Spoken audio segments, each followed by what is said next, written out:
So I got to be honest with you that, when you date much younger people as a woman, it's not fun. Because for women, sex is mental. You want to get into our bed, you got to get into our head. You got to smell nice. You got to dress good. You got to play good music. Little dudes don't do that. They don't do, you know what they think they do? They get manscaped. I don't want to see that. All shaved down there like a little baby bird. Yee, yee, yee. I don't want to see that. I want to see a man, a real man. You're a man. I'm not flirting, but he's age appropriate. You know what I mean? Yeah, but I'm a woman of a certain age. You're in man pants. You're in pants with a fly and a button. You're not sitting there in jeggings, you little moose knuckle. No, you're a grown-ass man. They can fix shit. You got tools, don't you? You got tools. Look at him. He's like, yeah, I'm moist as a bunt cake. I'm not flirting. But that's so sexy. Sexy. I'm looking at you, little dude, not interested. You know what I mean? No, you're cute. You're cute. But you know what's good about dating a guy like him? You don't have to break up with him. You know, you just stop buying groceries. You know what I mean? They're like giant entitled raccoons. Who needs that? I want a real man. I think I dated young, strong, virile men because I thought that was accomplishment, success, that you could protect me. But it's not. I want spiritual success. I want real accomplishment. Saggy balls. I want saggy balls. That's wisdom, my man. That's like rings on a tree, baby. I believe in like envisioning what you want, deciding what you want. I've given him a name, Larry. You know, with like a little Jufro, maybe like a bald spot in the back he covers with hairspray. The universe loves specificity. The layer bear, he golfs, maybe he's got a black Tesla. You know what I mean? You know those guys, those little wiry fucks, you know those little wiry, hairy guys that look like they were like dipped in glue and rolled in pubes? You know those guys. I want that guy. I've had a lot of time to think about this. I've been alone 14 months. I'm like a free-range chicken. I just let everything go. My hair grew out. Fuck it. That's what brown magic marker's for. I don't care. Yeah, my little waxer. I don't miss that little bitch. Ripping my pubes out from the roots. Fuck her. I'm not going back. I look like I have Colin Kaepernick in a thigh lock. I'm not. I don't care.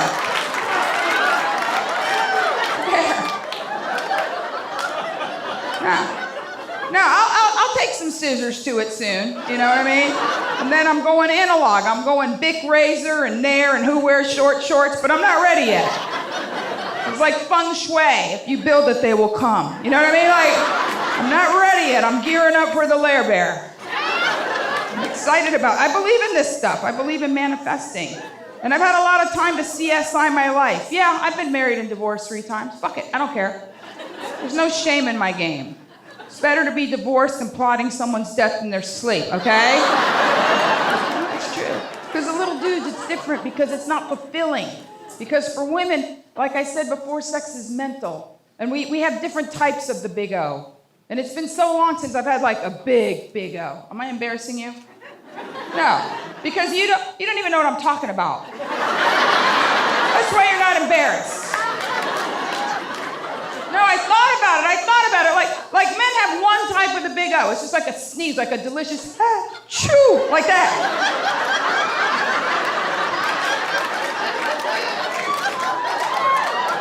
I love the way women laugh, like, tell them, Monique, tell them.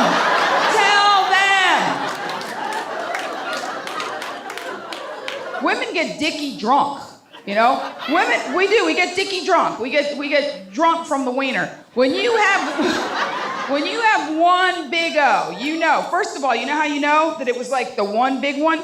She giggles. When she's done, she goes, like that. And then we get out of bed and we like wobble, not just because our knees are weak, but because we're under the influence of an entire experience of you trying to make us happy. And we run into a door that's been there for 10 years.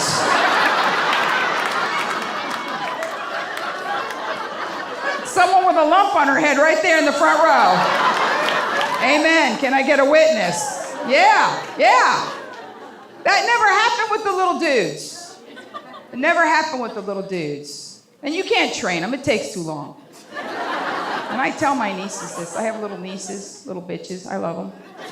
No, I love them, but I call them that sometimes because they make me feel old. My nieces, they come up to me, they go, Auntie Monique, tell us what it was like in the 1900s. Like it's fucking Downton Abbey and me, you know what I mean? But I want them to learn things because it doesn't matter if it's a career or even just a job or a relationship or sex, whatever it is. We've lost our ability to appreciate deferred gratification. That we can't get what we want in the exact second that we want it. And life was sweeter when you had to wait for things. I tell them about layaway. They thought it was a dating app.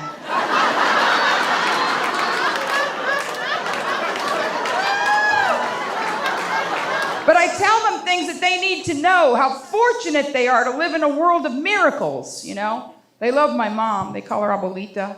They're like, Abuelita's so sweet. I go, Abuelita bought me a device. Abuelita did this. Abuelita did that. I go, want me to tell you a secret about Abuelita? They're like, yeah. I go, she used to beat me in grocery stores. I just like to throw them off. Remember that? Remember when you could hit your kids? My nieces have never been spanked. They have no idea what it is to take a beat down in the produce department. Nobody takes pictures or calls CPS. Hell no. No, they don't do that. They join in the beat down. Like, I heard what that kid said. That's a lippy little bitch. Hit her harder. But I digress. They love music. We love music. We share a love of music. They're so adorable. Because I'm trying to make like a mixtape, like what they call them, a playlist. Now it's a playlist. We had playlists, you know. So I like putting it out there to the universe that I'm making a Lair Bear love tape. It's hard, because all the people I used to like to hump to are dead. That's true. I got used to Marvin Gaye, of course, but, you know, everybody went down. You know, Prince, Michael Jackson, Donna Summer, Natalie Cole. It just keeps going. George Michael, bam, bam. Luther Vandross, bam. And my little nieces are like, well, you can do it to Ed Sheeran. No, you can't. He's a little redheaded Muppet. I can't have sex to him.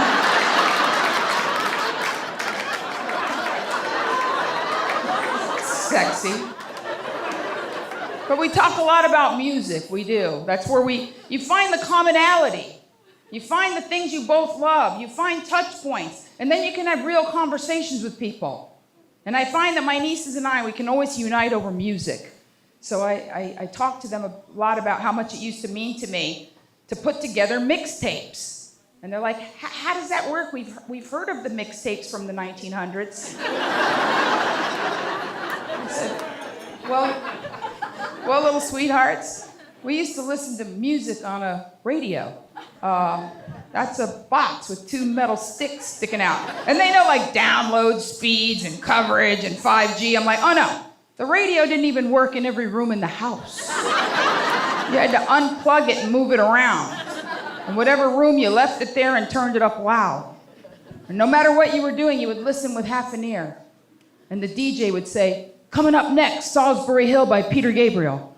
And you would haul ass to your bedroom. And you would grab your Radio Shack recorder and back it up to the speaker. And then you would just wait, hovering, like a bird of prey with your 2 fingers.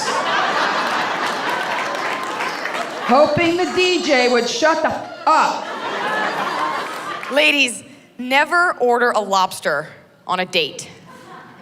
The lobster is the most expensive thing on the menu, okay? So just know that if you order and consume a lobster, you have to touch your date's wiener.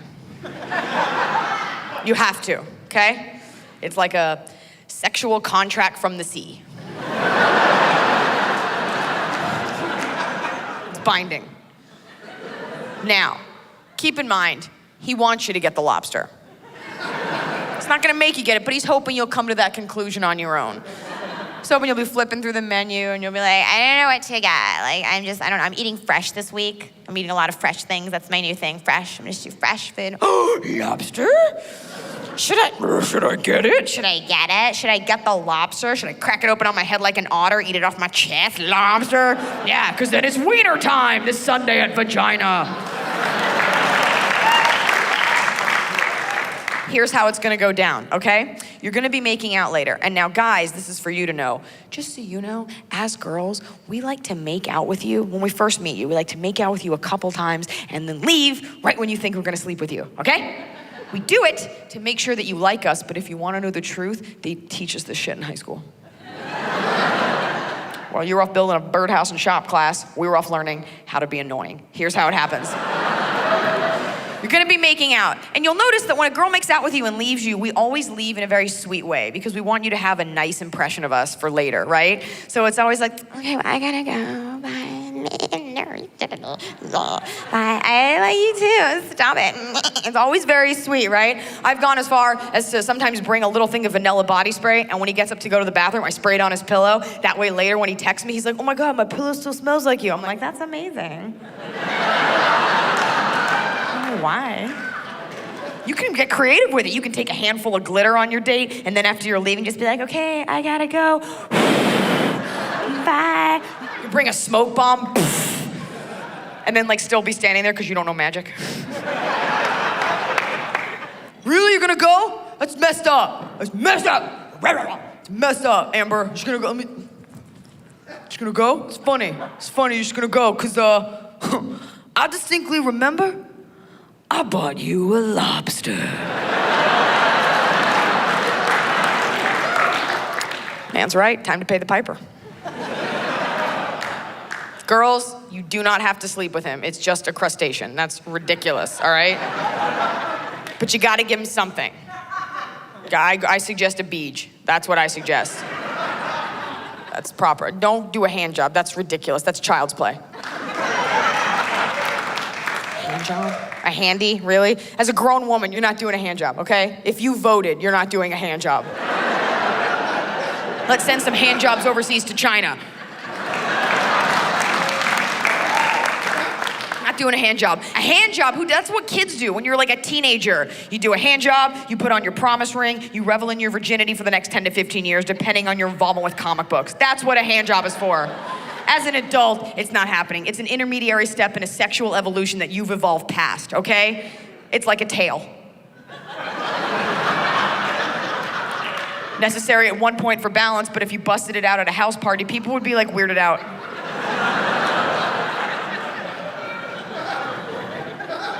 I was out with a guy one time who I wasn't even into. I didn't want to do anything, and he didn't buy me a lobster.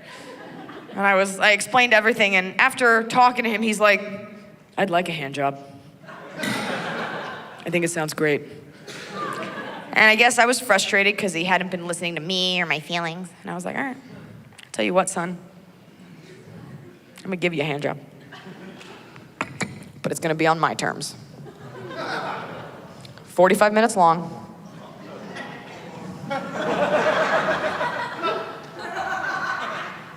No lotion.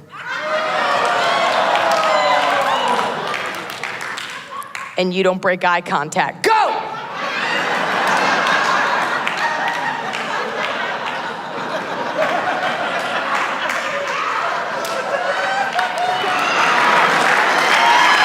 Now, my daughter called me the other day and she's like, I just met a boy. I was like, why? You're born here, you don't need a green card.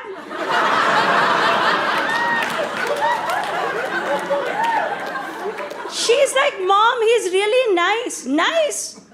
Who needs nice? We need rich. And she's like, Mom, hear me out. He's an engineering major. I said, okay, I'm listening. He's from Connecticut. Fine, go on. His mom is the head of development at HBO. I said, he's got potential.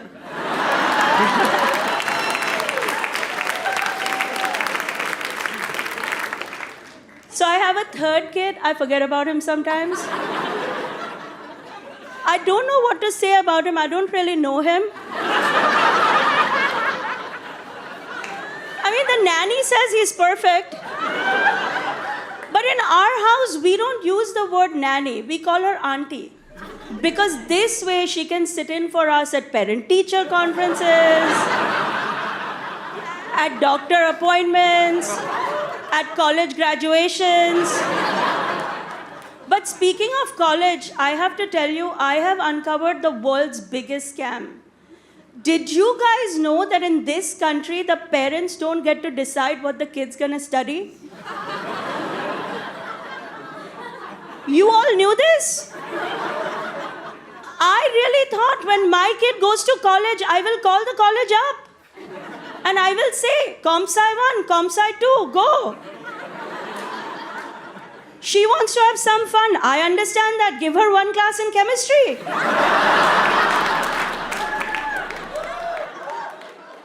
It does not work that way. They're so rude, they'd hang up on me. So I had to call my kid and ask her. I was like, what are you enrolled in? What are you studying? Are you guys ready for this? Ceramics. $80,000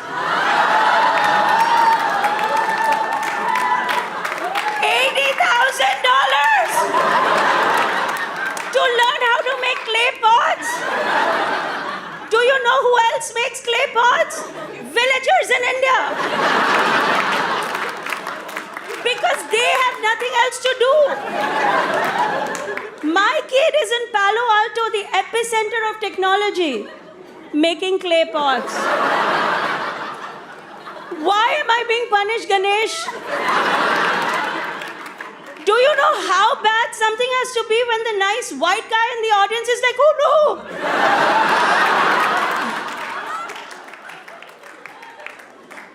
And now I have an update on this situation, and you guys are gonna think I'm making it up. I'm not, I'm telling you the truth.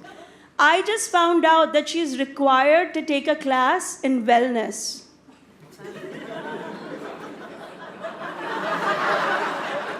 So she's enrolled in meditation, which costs extra. While she's meditating, I'm gonna go have a stroke. I mean, I'm an immigrant parent in America. It's hard for me to raise my kids here. I'll tell you why.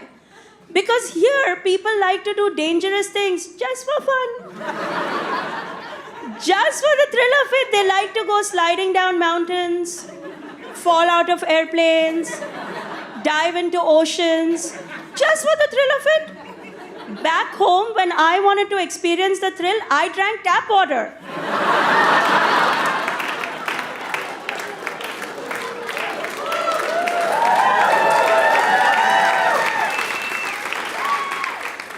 Now, my son wants to go bungee jumping. Could you imagine? My son, my daughter, whatever. And I said, no, you can't go. And he goes, why not? My friend Scott went. Scott. He put a photo on Instagram. I said, Scott should go bungee jumping. Scott has a B in math. He has nowhere to go but up.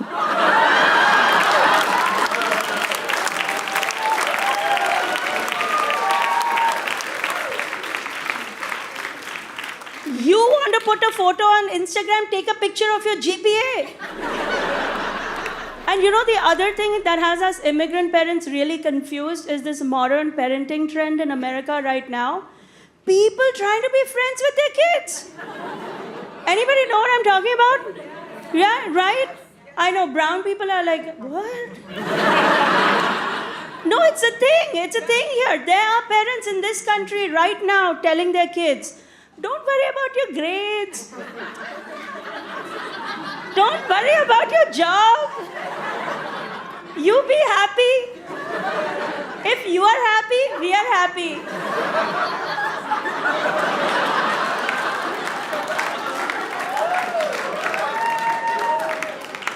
Don't worry, be happy. Who's heard that song?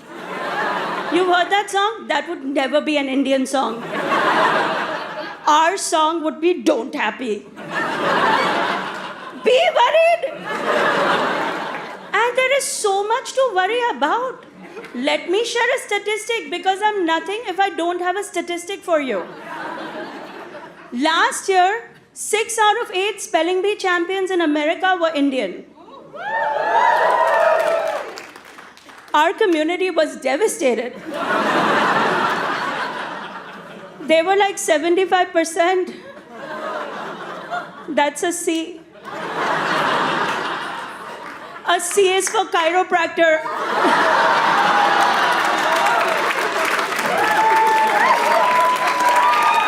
That is not a doctor. And you know, when I make these jokes, people ask me, they're like, how can you be so strict and old-fashioned? You're a comedian. Yeah, but my kids don't know I do this. I leave my house in scrubs.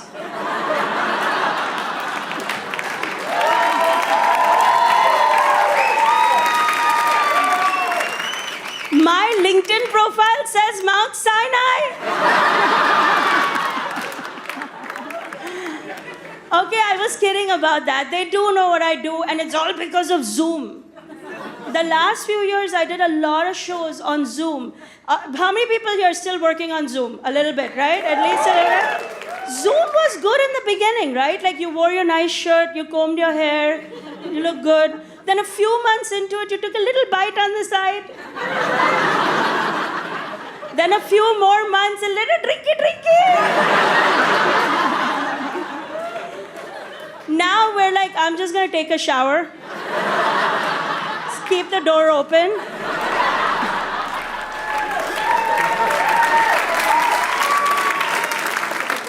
So I did a lot of shows for Indian families, Indian events, and in those shows, I would have a lot of Indian uncles. Now, in America, we've heard a lot about Indian aunties. But can we take a minute and talk about Indian uncles? Yes? So this is how the Zoom would open up with like 100 little windows and all these Indian uncles in them looking at me like this.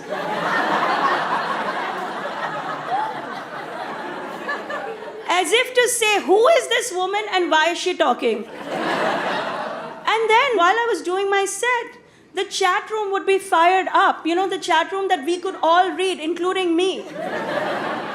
She's not funny. That's not funny. Okay, maybe she's a little funny. Yeah. No, you can imagine these Indian uncles, right, walking around with their hands behind their back, belly protruding out, as if they're all doing hospital rounds. But really, they're just at a garage sale. And if you go to dinner with an Indian uncle and tip 20%, they lose their minds. They're like, oh, no one told me I'm having dinner with Bill Gates. So I make fun of Indian guys, but the truth is they're great guys. Good fathers, great husbands, great providers. You'll never see them dunking a basketball. But they all bought Google at the right time. No, not my husband. No, my husband bought Dell. Because, you know, who needs money? And the Indian aunties are not off the hook. No. Kids here think they have it bad. They complain about things like, they're like, oh, I grew up in a rough neighborhood. Greenwich. I didn't belong. She was mean to me. What, do you know where I grew up? In India. With Indian people. I wish I had white bullies. I had scary Indian aunties. This used to be my birthday. Come, beta. Pinching cheeks until the blood clots. Who is 16 today?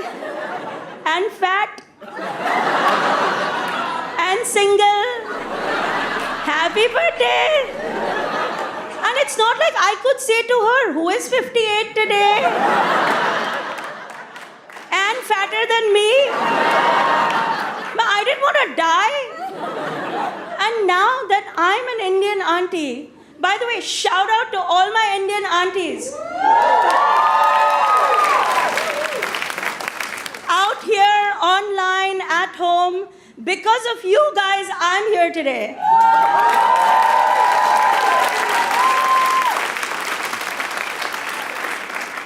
So my aunties will understand this, right? When we hang out at dinner parties, the kids all assume we're talking about them. We're not talking about them. We're talking about the one auntie who wasn't invited.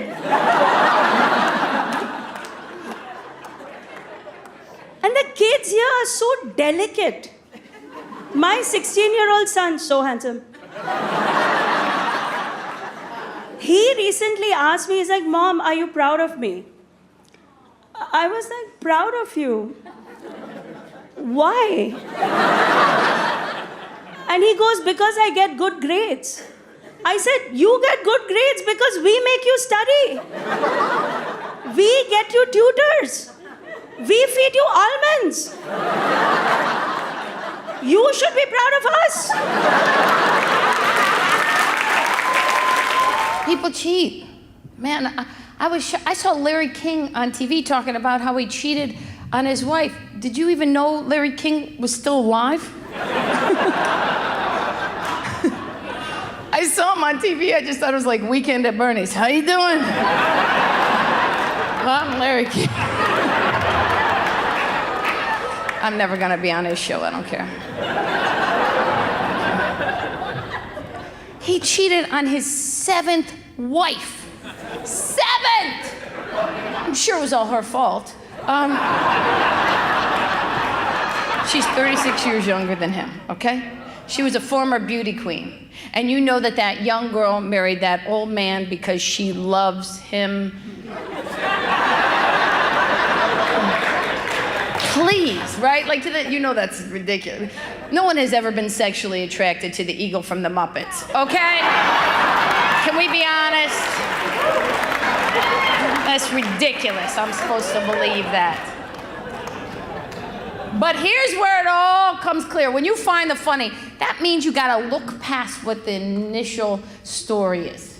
Here's the real story. Here's the funny part of the story. You know who he cheated on her with? And here, watch. Also the difference here between men and women. This is why we'll never be equal. Right here in this very next sentence. Want to see why men and women will never be equal? You know who he cheated on her with? Her sister. Right, women are like, oh my God, that's horrible. Oh, what a betrayal. Men are like, holy shit, Larry got sisters. They'd like to say it, some of it or say it in their heads because they're afraid of you, because they're afraid you're gonna punch them in the dick while they sleep. Because that's what women do. We can only be cool for so long.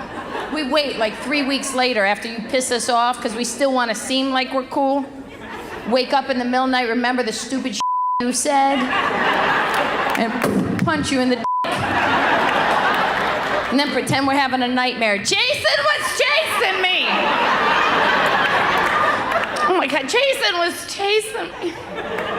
You should hold me. I'm so not girly. Even my girl impersonation sounds like a gay man. Oh, God.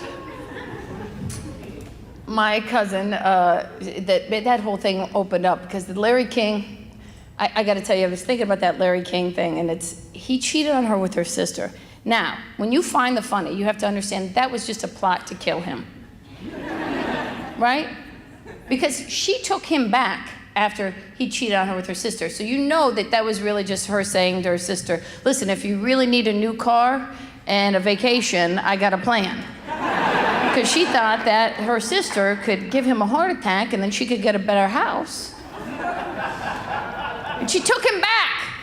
That's how I know it was a plot to kill him, because no woman would take a man back who cheated on her with her very own sister. That was a plot to kill him. Because she was tired of having sex with that old man. That young 36-year-old beauty queen was tired of having sex with that old man. Having sex with Larry King would be like banging a bucket of chicken.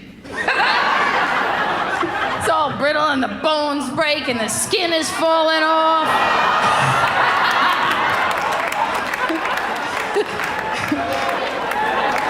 You can't get the grease off your fingers, man.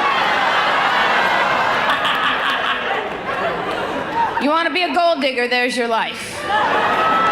You get education, you can have sex with who you want. That should be the slogan for the literacy campaign, but no one calls me. I'm just call me.